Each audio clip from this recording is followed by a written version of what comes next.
Hello बच्चों, कैसे हो? तबीयत पानी ठीक ठाक? चल, लास्ट टाइम આપણે એક્સરસાઇઝમાં 7.3 સુધી કરેલા છે. હવે 7.4 જુઓ. એક્સરસાઇઝમાં 7.4 શું છે? એમાં કે દર્શાવો કે સદિશ A અને B થી બનેલ ત્રિકોણનું ક્ષેત્રફળ A ક્રોસ B ના મૂલ્યથી અડધું હોય છે. જો અહીં આપણે સાબિત કરવું છે કે A અને B થી બનેલા ત્રિકોણનું ક્ષેત્રફળ જે આપણે A ક્રોસ B કહીએ તેના મૂલ્યથી અડધું છે. તો અહીંયા આપણે ધારો કે આપણે કોઈ પણ એક સદિશ આપણે લઈએ કે આ A સદિશ છે, જેનું આપણે નામ આપી દઈએ OP. એ જ રીતે એક આપણે બીજો સદિશ લઈએ OQ, જેને આપણે નામ આપીએ B, અને આ થશે એ બંને વચ્ચેનો ખૂણો થીટા. તો હવે અહીંયા જો આને આપણે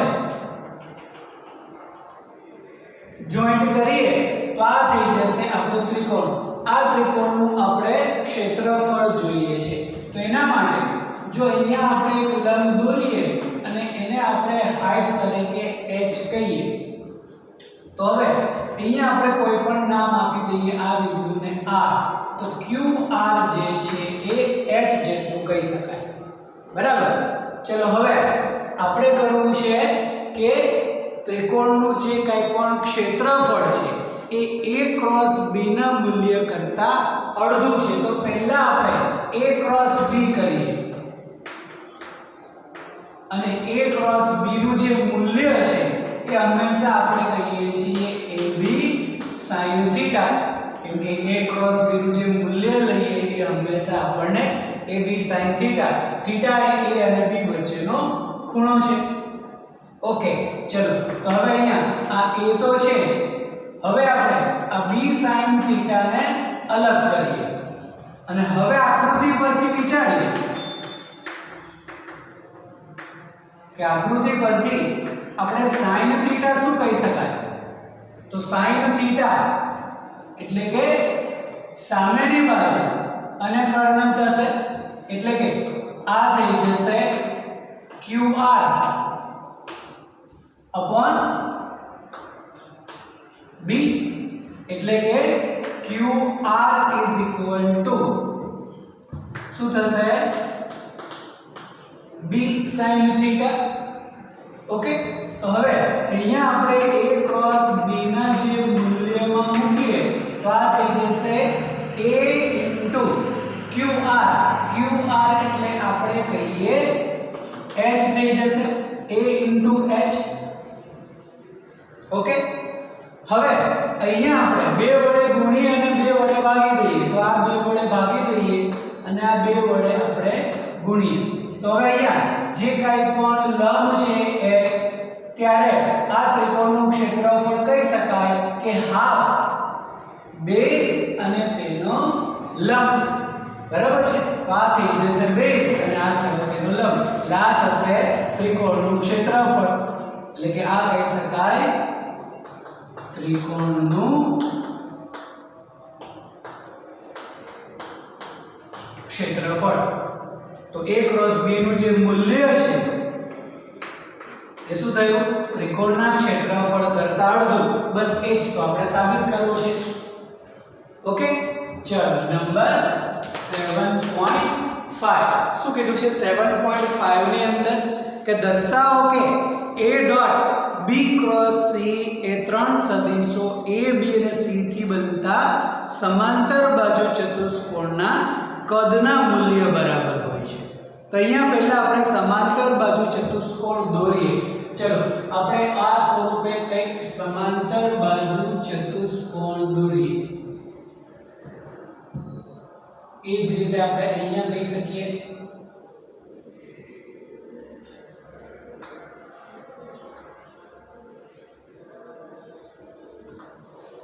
આ કંઈક આપણો સમાંતર બાજુ ચતુષ્કોણ છે, જેમાં અહીંયા આપણે તેનું ઉદ્ગમ બિંદુ વિચારીએ અને આ જે છે આ એક આપણે સદિશ કહીએ, આ બીજો સદિશ કહીએ અને આ ત્રીજો સદિશ કહીએ. તો હવે અહીંયા આપણે કહીએ કે આ b સદિશ છે અને આ c સદિશ છે અને આ ધારો કે a સદિશ છે. તો હવે અહીંયા આપણે કરવું છે b ક્રોસ c, એટલે કે આ બે સદિશ છે એનું ક્રોસ b ક્રોસ c. તો આપણે ખબર છે કે b ક્રોસ c ની જે દિશા મળશે એ હંમેશા આ બંનેને લંબ હોય, મતલબ આ જે સમતલ બનશે એ સમતલને લંબ દિશામાં. તો એ સમતલને લંબ દિશામાં મતલબ આ જે મળશે એ ધારો કે અહીંયા ધારો કે આને આપણે એક ચેન્જ કરી દઈએ, આને c કહીએ, આને b કહીએ. તો b ક્રોસ c કરીએ તો b ક્રોસ c ની દિશા આપણને અહીંયા ઉપર તરફ મળી શકે. સમજાય છે? હંમેશા જે કંઈ પણ ક્રોસ ગુણાકાર હોય અને બે સદિશો હોય તો તેની જે દિશા છે, પરિણામી દિશા, એ બંને સદિશને લંબ હોય, જે આપણે જમણા હાથના અંગૂઠાના નિયમથી કરીએ છીએ. ઓકે, આમ આ b ક્રોસ c ની જે દિશા મળશે એ આપણને આ સ્વરૂપે લંબ મળી શકે, જે a સાથે ધારો કે થીટા ખૂણો રચે છે. બરાબર છે? તો હવે આપણે અહીંયા કરવું છે કે a dot b cross c. તો b ક્રોસ c નો આન્સર તો આપણને ખબર જ છે અને a જે છે આને લંબ છે જ. હવે અહીંયા આપણે કહીએ કે a dot b cross c. તો હવે અહીંયા b ક્રોસ c ની જે આપણને દિશા મળે છે એ ધારો કે a સાથે થીટા ખૂણો રચે છે.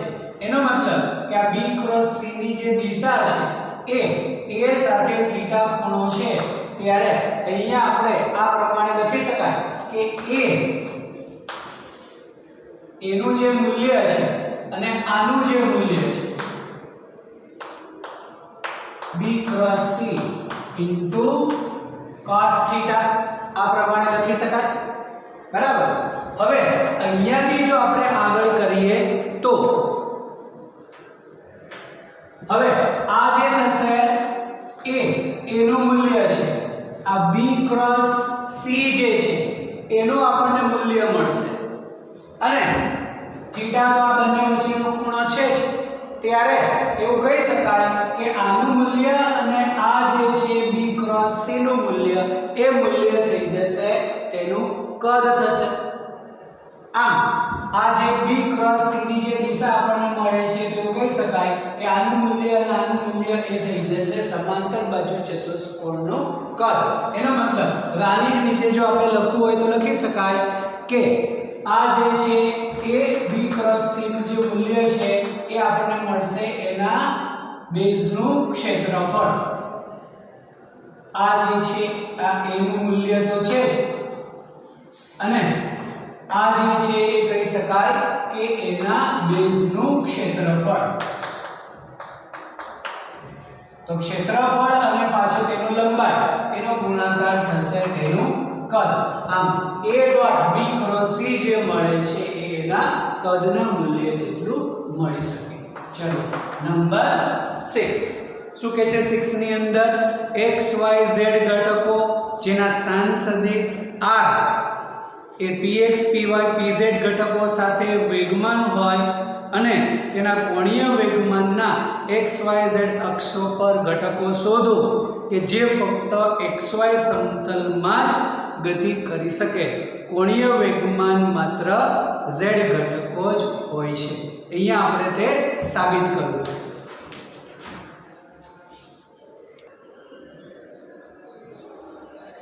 તો કોણીય વેગમાન આપણે સાબિત કરવા માટે કોણીય વેગમાનનું સૂત્ર છે r ક્રોસ p. તો અહીંયા આપણે r જે છે એને આપણે લઈએ અત્યારે xy z ના સ્વરૂપમાં xi caret plus yj caret plus zk caret અને p જે છે વેગમાન તેને આપણે હંમેશા pxi pyj અને pz કે સ્વરૂપમાં લઈએ. હવે આપણે જોઈએ છે તેનું કોણીય વેગમાન. તો કોણીય વેગમાનનું સૂત્ર છે આપણી પાસે કોણીય વેગમાન L r ક્રોસ p, બરાબર. હવે અહીંયા જ્યારે પણ આપણે r ક્રોસ p કહીએ તો કોણીય વેગમાન છે L r cross p. Cross ગુણાકારમાં હંમેશા આપણે નિશ્ચયક લઈએ છીએ, એટલે કે I J અને k. r એટલે પહેલા થશે x y z અને પછી p છે તો px py અને pz. જો હવે આપણે આ નિશ્ચયકનું સોલ્યુશન કરીએ તો તો આપણે આ રો અને કોલમ છોડીએ છીએ એટલે આ થશે y pz minus zpy minus j, અને આ છોડી દઈએ x pz minus zpx plus k caret x py minus ypx. Okay, આ થયું આપણે r ક્રોસ p. હવે અહીંયા આપણને કીધું છે કે જે ફક્ત xy સમતલમાં ગતિ કરી શકે અને કોણીય વેગમાનને માત્ર z ઘટક જ હોય છે એવું આપણે સાબિત કરવું છે. તો જો xy સમતલમાં હોય તો તેનો z ઘટક જે છે એ 0 હોય છે, બરાબર. તો xy સમતલમાં જો આપણે ગતિ કરીએ તો xy સમતલ માટે કહી શકાય કે xy સમતલ માટે z ઘટક 0 હોય, એટલે કે z પણ 0 હોય અને pz પણ 0 હોય. ત્યારે અહીંયા pz 0 એટલે આ 0 થઈ જશે, આ z 0 એટલે આ 0 થઈ જશે. ઓકે, અહીંયા z pz 0 એટલે આ પણ 0, z 0 એટલે આ પણ 0 થઈ જશે. તો અહીંયા વધશે શું? કોણીય વેગમાન માટે તો કહી શકાય k caret x py minus ypx, અને જે ફક્ત z ઘટક જ ધરાવે છે એવું કહી શકાય. આમ કોણીય વેગમાન માટે k caret મતલબ z ઘટક, બરાબર છે. તો કહી શકાય કે જે માત્ર z ઘટક ધરાવે છે. ગતિ xy સમતલમાં છે, આથી એનો z યામ 0 કહી શકાય અને pz પણ 0 કહી શકાય. એ 0 હોય તો આ બંને 0 થઈ જશે. આથી ફક્ત આપણને કોણીય વેગમાનનો માત્ર z ઘટક જ મળી શકે, કે એટલે z અક્ષની દિશા જે ફક્ત z ઘટક ધરાવે છે. ઓકે, ચલો નંબર 7.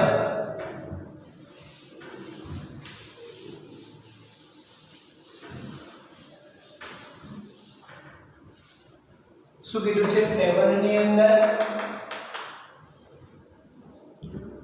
દરેક દળ m અને ઝડપ v હોય તેવા બે કણો એકબીજાથી d અંતરે રહેલા બે સમાંતર રેખાઓ પર વિરુદ્ધ દિશામાં ગતિ કરે છે. દર્શાવો કે કોઈપણ બિંદુની સાપેક્ષે કોણીય વેગમાન લેવામાં આવે તો પણ આ બે કણોના તંત્રનું કોણીય વેગમાન અચળ રહે છે. તો અહીંયા આપણને m દળ અને v ઝડપ આપણને આપેલી છે અને તેવા એકબીજાથી d જેટલા અંતરે સમાંતર રેખામાં વિરુદ્ધ દિશામાં ગતિ કરે છે. એનો મતલબ કે આપણે એવું વિચારીએ કે અહીંયા કોઈ પણ એક કણ છે અને અહીંયા કોઈ પણ એક કણ છે, જે બંનેનું દળ જે છે એ m જેટલું જ છે અને ઝડપ v છે, પરંતુ બંને વિરુદ્ધ દિશામાં. ધારો કે આની જે વેગની દિશા આપણે લઈએ તે નીચે તરફ લઈએ તો આના વેગની દિશા આપણે ઉપર તરફ લઈએ. જે આ બંને વચ્ચેનું અંતર d છે અને કોઈ પણ એક સંદર્ભ બિંદુથી આ અંતર ધારો કે x જેટલું છે. તો હવે જો કોણીય વેગમાન કોઈ પણ બિંદુની સાપેક્ષે આપણે o બિંદુની સાપેક્ષે વિચારીએ તો પણ તે તંત્રનું કોણીય વેગમાન સમાન જ રહેશે એવું અહીંયા આપણે સાબિત કરવું છે. તો ચલો અહીંયા આપણે કહીએ O બિંદુની સાપેક્ષે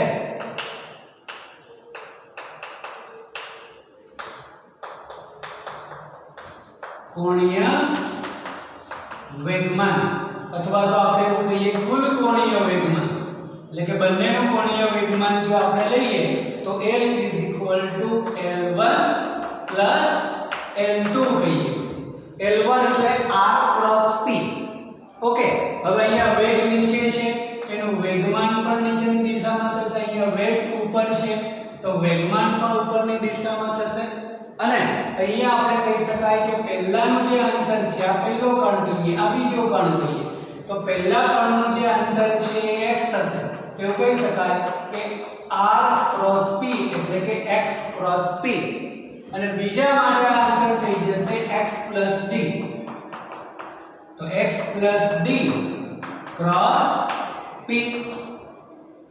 તો હવે આના માટે જો આપણે વિચારીએ તો આ અંતર આ દિશા અને તેનો વેગ નીચેની દિશા, આથી r cross p x cross p કરવા જઈએ તો બંનેના સદિશો જે છે એક જ બિંદુ પર હોય એટલે આ x ની દિશા થશે.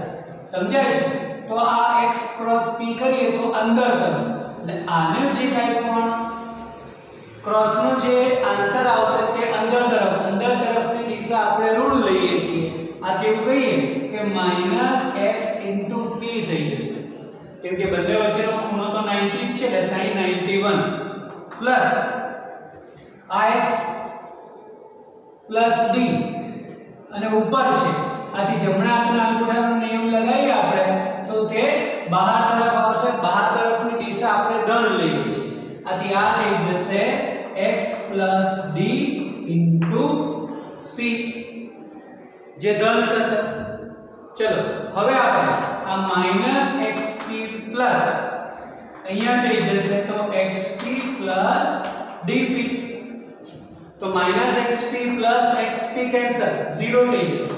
તો આ d p એટલે m * v, તો mvd કહી શકાય, જે અહીંયા આ સદિશ સ્વરૂપે છે. અહીંયા તેનું મૂલ્ય આપણે એટલે કે કોણીય વેગમાન જે છે એ આ બંને વચ્ચેના અંતર પર આધાર રાખશે. જે બિંદુની સાપેક્ષે લીધું છે અંતર એ તો કેન્સલ થઈ જશે, આમ તે તેના સંદર્ભ બિંદુથી સ્વતંત્ર છે એવું કહી શકાય. આમ કહી શકાય કે સંદર્ભ બિંદુથી સ્વતંત્ર છે એટલે કે આધાર રાખતું નથી. બસ એ જ તો આપણે સાબિત કરવું છે. ઓકે, ચલો ધ મોસ્ટ ઇમ્પોર્ટન્ટ 7.8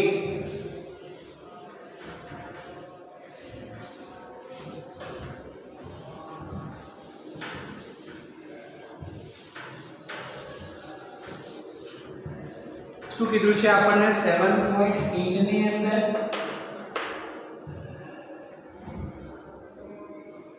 કે આકૃતિ એક આપેલી છે, તેમાં w વજન એક નિયમિત સળિયાના અવગણ્ય વજનની દોરીઓ વડે લટકાવી અને સ્થિર રાખવામાં આવે છે. ઉર્ધ્વ દિશા સાથે દોરીઓ દ્વારા બનાવેલ ખૂણા અનુક્રમે આપેલા છે. સળિયાની લંબાઈ 2 મીટર છે. તો આ સળિયાની ડાબી બાજુના છેડાથી ગુરુત્વ કેન્દ્રનું અંતર d ની ગણતરી કરો. એનો મતલબ કે અહીંયા આપણને એક આ સ્વરૂપે આપેલું છે કે આપણે આ બે આધાર અથવા તો દિવાલ કહીએ અને અહીંયા આપણે કહીએ એક સળિયો છે.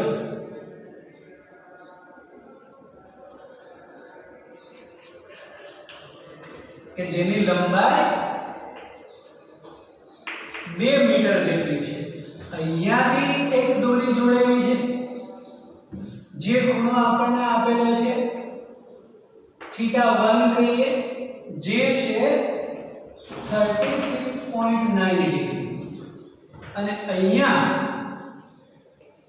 આપણે θ2 કહીએ, જે આપેલો છે 53.1 ડિગ્રી, અને અહીંયા એક વજન લટકાવેલું છે w કહીએ કે જે ડાબી બાજુના છેડાથી d અંતરે, તો આ અંતર કહી શકાય 2 - d. ઓકે, હવે આપણે આ d ની ગણતરી કરવાની છે. તો એ d ની ગણતરી માટે આપણે અહીંયા આ જે દોરી છે એના પર એક આપણે તણાવ બળ વિચારી શકાય T1, જે હંમેશા સળિયાની સાપેક્ષથી ઉપરની દિશામાં. તો અહીંયા પણ આપણે T2 લઈ શકાય. ઓકે, હવે જો આપણે આ જ દિશા માટે આપણે એવું કરીએ કે આ એક લાઈન અને અહીંયા આપણે એને સમાંતર લાઈન વિચારીએ, એટલે આ બંને સમાંતર લાઈન. તો આ જે થીટા થશે તો આ ખૂણો પણ આપણે θ1 કહી શકાય. ઓકે, કેમ કે z બનશે. એ જ રીતે અહીંયા આ ખૂણો પણ આપણે θ2 કહી શકાય. તો ત્યારે હવે જ્યારે પણ કોઈ પણ સદિશ તણાવ એટલે કે તણાવ બળ છે એટલે કે સદિશ જ્યારે પણ ખૂણો બનાવે ત્યારે આપણને તેના બે ઘટકો મળે. તો એક અહીંયા મળશે ઘટક T1 cos θ1 અને તેને લંબ આ બાજુ મળશે T1 sin θ1.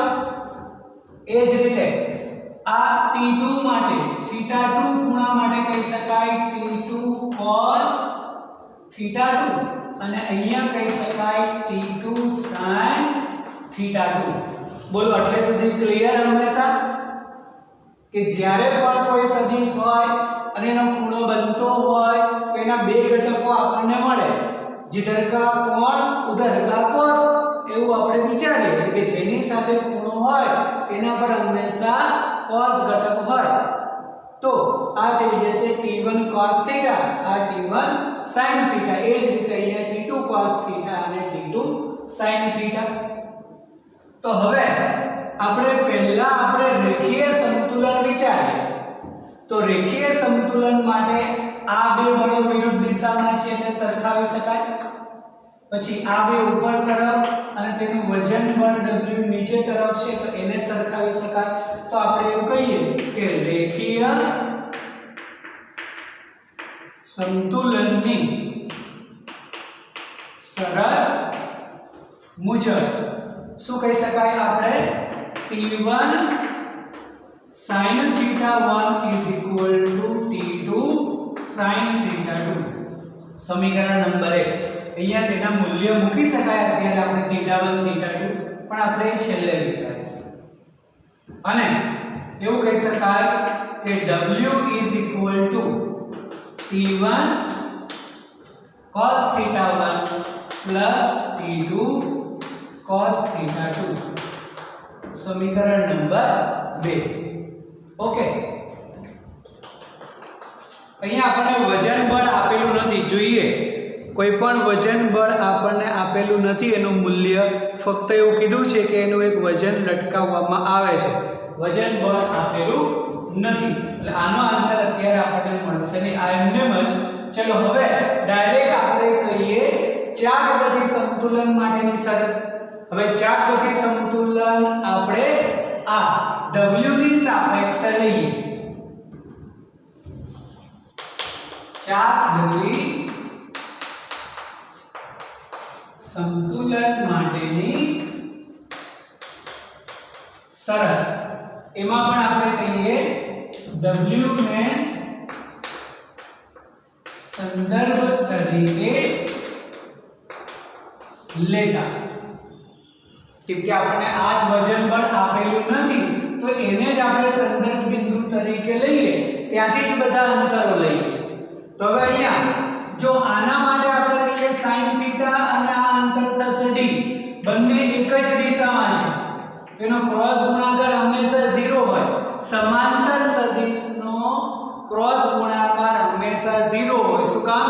બંને વચ્ચેનો θ 0 તો sin 0 0 થઈ જશે.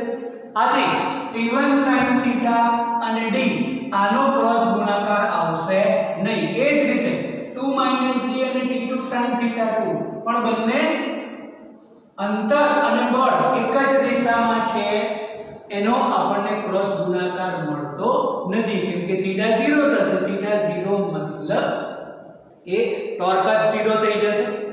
ચલો તો હવે મળશે ફક્ત આપણને cos θ1 અને cos θ2 માટે એટલે કે T1 અને T2 માટે. તો હવે આના માટે આપણે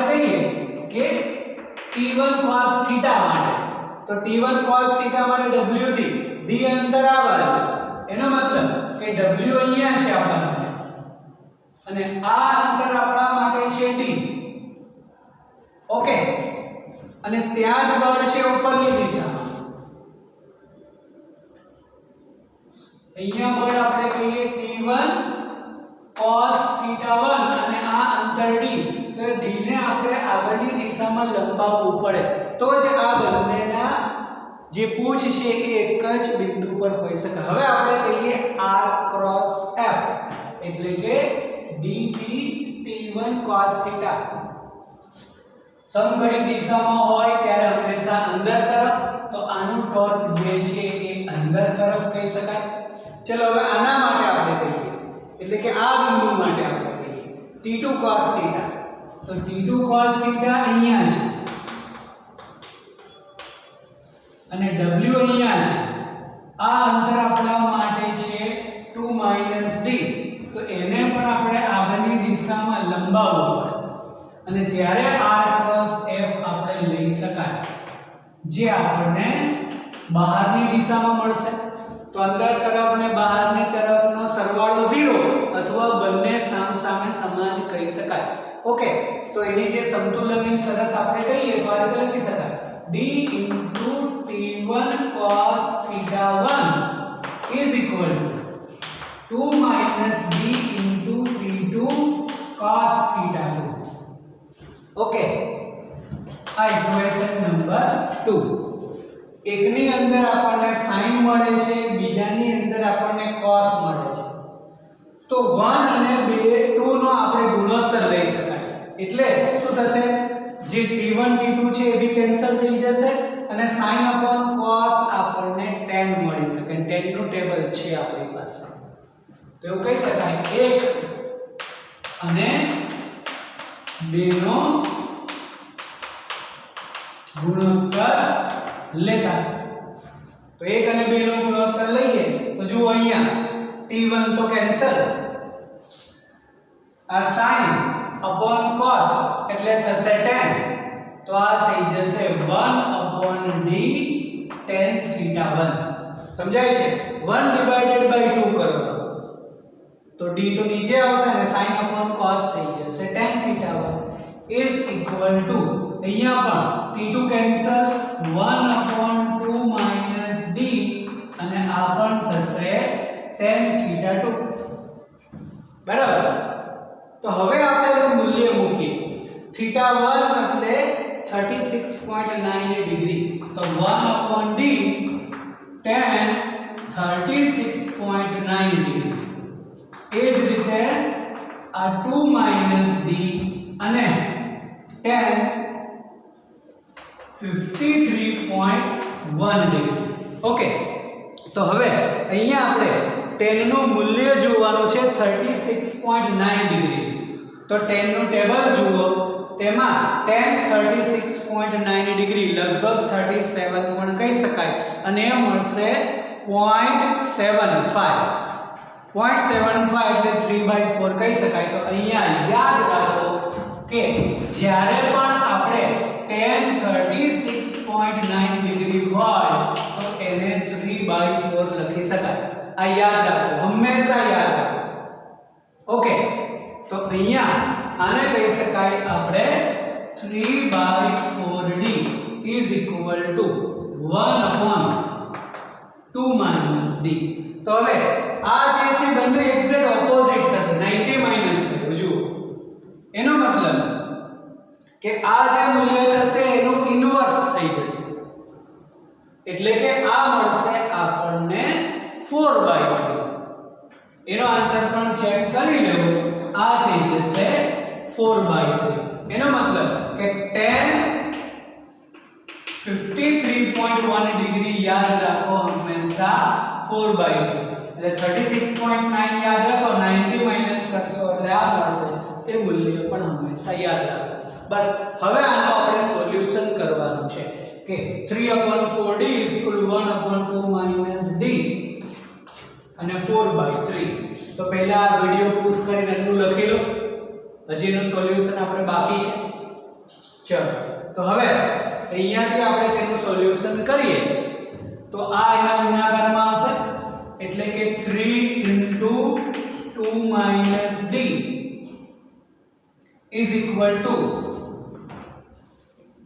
આ નીચે બી પાછો આગળ પણ 3 આવશે into 3 કેમ કે 3 ઓલરેડી છે આ 3 ગુણાકારમાં 2 - d ગુણાકારમાં અહીંયા ગુણાકારમાં આવશે એટલે 4 * 4 * d ઓકે આ થઈ જશે 9 અને 2 એટલે કે 18 - 9d is equal to 16d થશે આ બાજુ જશે તો 18 is equal to 16 અને 9 25 થઈ જશે તો d is equal to 18/25 તો 18/25 શું થશે બોલો તો એનો આન્સર આપણને મળશે 18/25 is equal to 0.72 મીટર એટલે કે જ્યારે પણ આપણે કોઈ પણ વજન બળ ડાબી બાજુથી 0.72 મીટર અંતરે મૂકીએ ત્યારે આપણને તેનું સંતુલન મળી શકે બોલો ક્લિયર સમજાય છે આ વસ્તુ અને અહીંયા આ 0.72 મીટરને જો સેન્ટીમીટરમાં લખવા હોય તો 100 વડે ગુણીએ તો 72 સેન્ટીમીટર પણ કહી શકાય આન્સર મીટરમાં રાખો સેન્ટીમીટરમાં રાખો કોઈ જ ફરક પડતો નથી બરાબર છે વિડિયો પોઝ કરીને લખી લો આ વસ્તુ